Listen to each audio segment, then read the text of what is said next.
Suffice it to say, as relates to what transpired in court this morning, after 4 long, troubling, agonizing, years of back and forth in court, Miss Anthony was acquitted.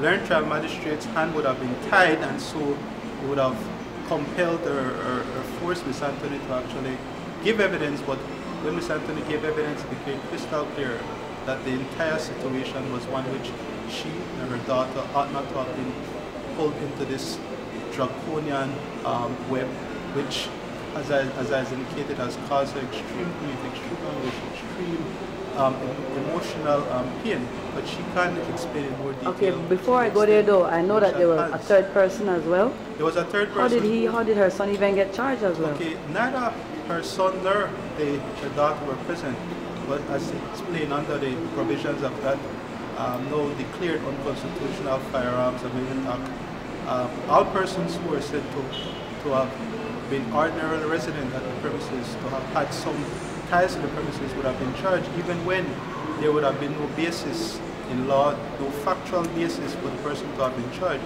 And at that point, I should point out that certainly will be bringing a lawsuit against the state and the government on behalf of the Bria, the child who, that tender age, was pulled, unfortunately, regrettably and sadly, in this criminal, the criminal justice system by being charged when there were no reasons whatsoever that she ought to have been charged.